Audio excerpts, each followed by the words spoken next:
growing up Mennonite, one of the things you could always count on at family gatherings or reunions or any kind of gathering, that the tables would be laden with pies. And in the summer, those pies were fresh fruit pies, meaning that the fruit was raw in its jam. And that is my absolute favorite kind of pie, is those fresh fruit pies. And my family also goes crazy over those fresh fruit pies. So in today's video, we are going to make pies, but not just any pies. We are going to make fresh fruit pies. And fresh fruit pies, I do them a little differently. I like the fruit to be raw, not cooked at all. So I'm going to show you how to make the jam that goes with the fruit, and then we'll stir the fruit in later when the jam is cool, and that way your fruit will still be raw. And then the other thing I do with the pie crust for fresh fruit pies is I like it a little chunkier, and I add a little sugar to the pie crust, so it's a little more like a shortbread. It's just a little sweeter of a pastry dough. So the first thing we're gonna do is make the pie crust and bake the pie crust without the fruit in it. So for my pie crust, I've got 3 cups of flour in here.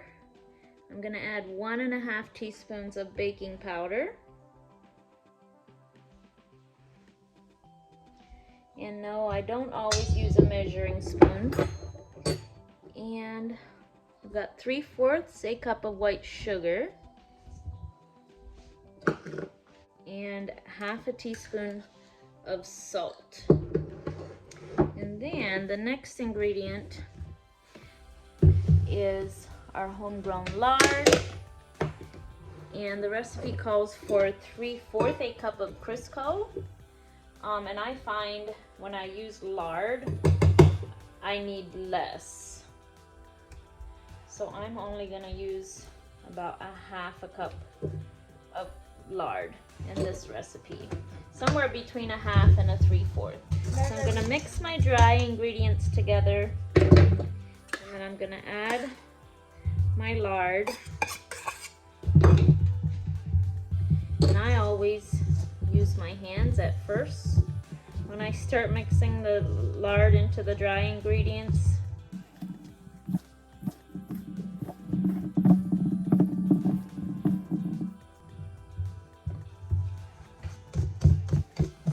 Take my pastry cutter and cut all that lard into the dry ingredients.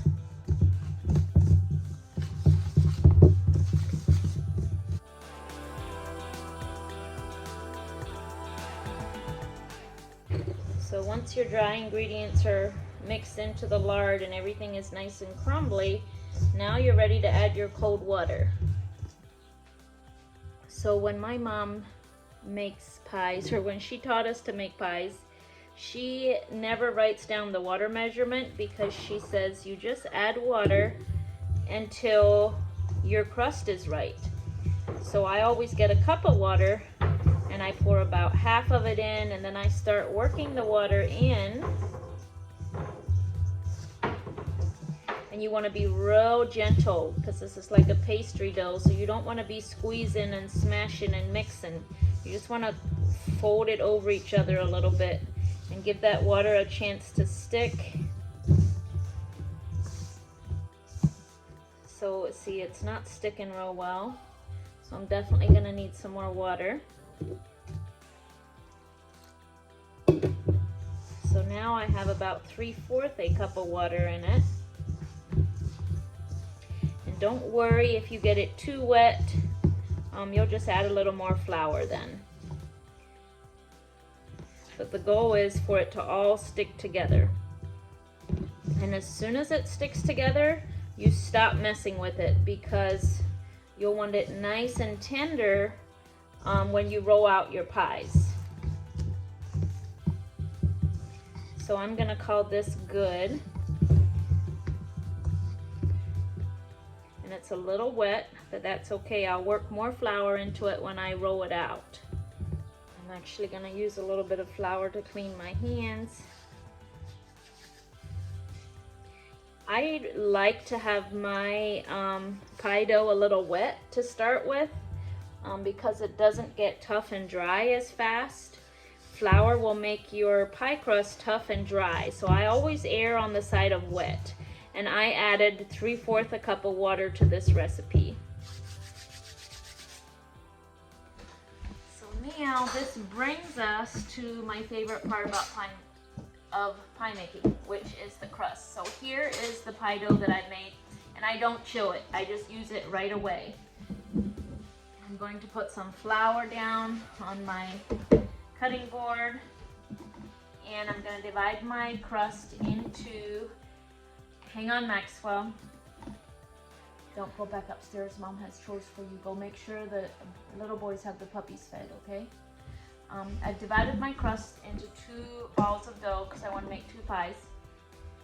And like I said earlier, I really like to make my pie crust for fresh fruit pies more chunky because I pre-bake them, so I know that I can thoroughly bake them. And I like it a little more, it's more like a pastry that way.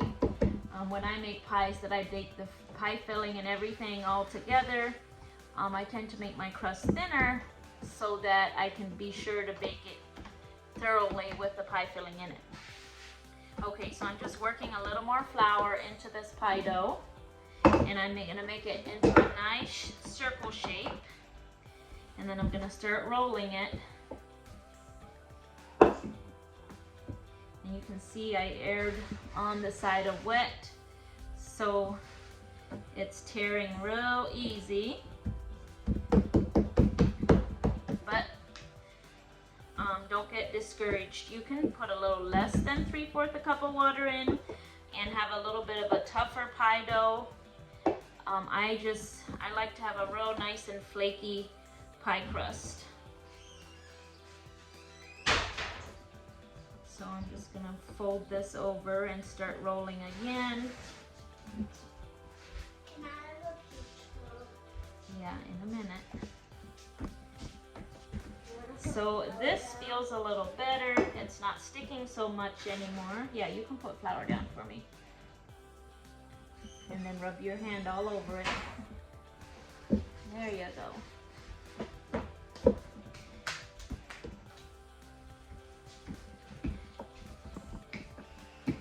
Alright, so we're ready to put this in one of our pie shells. So I'm going to fold it in half.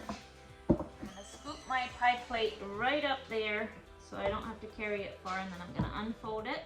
Maxwell, can you go get me a knife?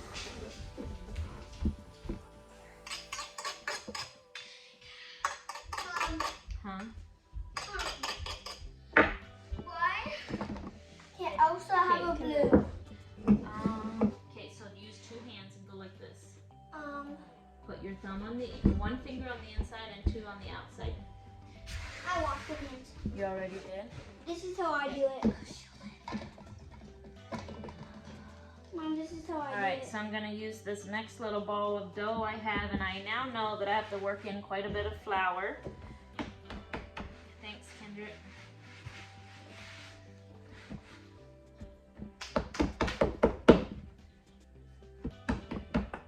I just do it like that. No, you have to use 2 fingers Why? and make it look like Mom's does. So like this, look, 1 finger on the outside and 2 on the inside. And pinch it in between so it stands up, so You it told holds. me to do it the other way. Yeah, you can do the other way too. That looks good. The trick is to make it stand up so it holds more pie filling.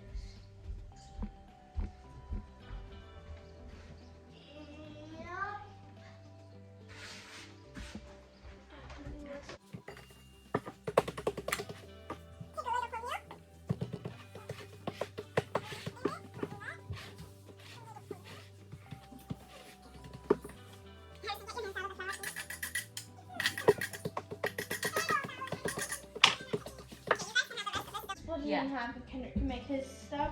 So then I put little holes in the bottom so that air doesn't get trapped underneath, and make my pie crust puff up. I want the air to be able to come out from under. All right, boys.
So we're moving on to making the pie filling. I am making peach and raspberry because that's the fruit I have on hand. And growing up, I never learned how to use cornstarch to thicken jam, to thicken pie filling, so we've always used clear gel. So that's what I will be using. I will be linking the clear gel because I know that a lot of people are not used to using the clear gel. Clear gel it's like a modified cornstarch that is more stable when it's heated to high temperatures, and it reacts well with high acid foods. And it's also what I use when I can my pie fillings because you can heat it multiple times and it doesn't break down. And it also has a much different texture, in my opinion, than cornstarch, where cornstarch has a little more of a texture, clear gel does not. So I am going to show you how I make the pie filling for the fresh fruit pies using, I'm distracted by that very annoying fly, using the clear gel and some jello. Okay, so I've got two different pots here. I've got 2 cups of water in each pot, and I'm going to add, this is the clear gel, and I'm going to link that. And I'm gonna add this, and this is cool water. You don't want to start with hot water because it won't dissolve. So I'm gonna mix this until there's no more lumps. So I've added my clear gel to the cool water, and I'm actually gonna start heating this now.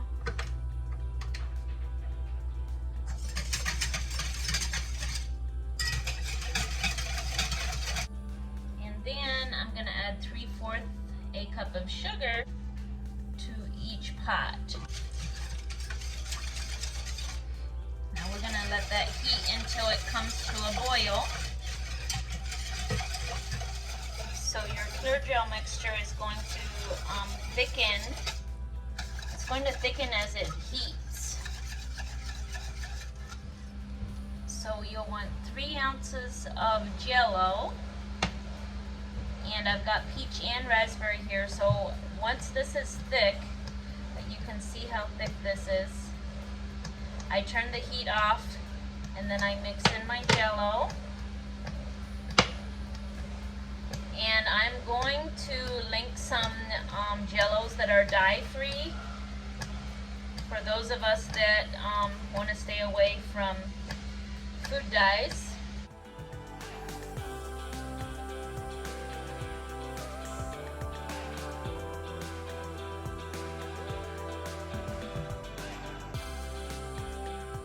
So now that I've got both of my jams, or the pie filling part ready, I'm gonna transfer them to the fridge, and I'm just gonna let this in the refrigerator until it's soft set, but not so warm that it's gonna break down my fruit.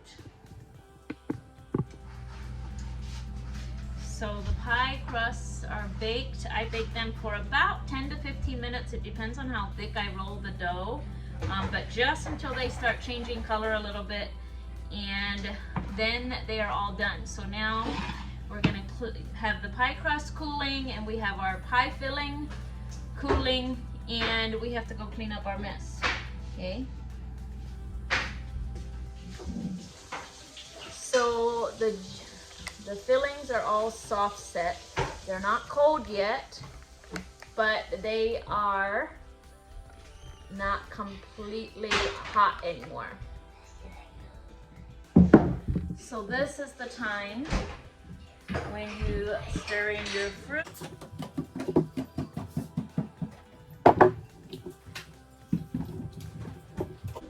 And I use about 2 to 3 cups of fruit. I guess I didn't really measure my fruit. I probably had about 3 cups of peaches, just under a quart of.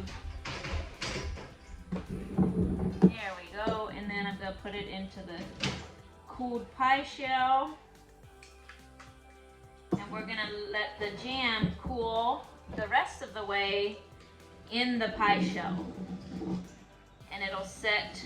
The jello will continue to set while it's in the shell in the shape of a pie.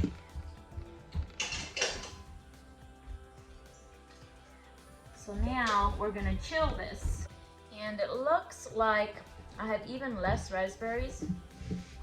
And I think what happened is I brought these in and the kids have been snacking on them. So I'm gonna run out and see if I can find some more raspberries to go in my raspberry pie filling.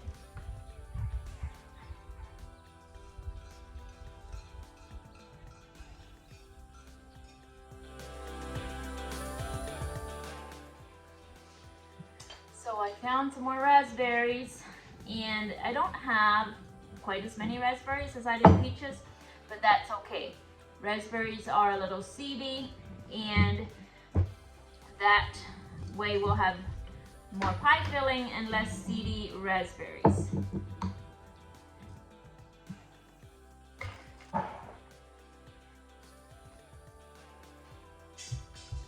So you'll want to be more gentle with your raspberry pie filling because the raspberries break down fairly easy, because they're much more of a fragile fruit than peaches are.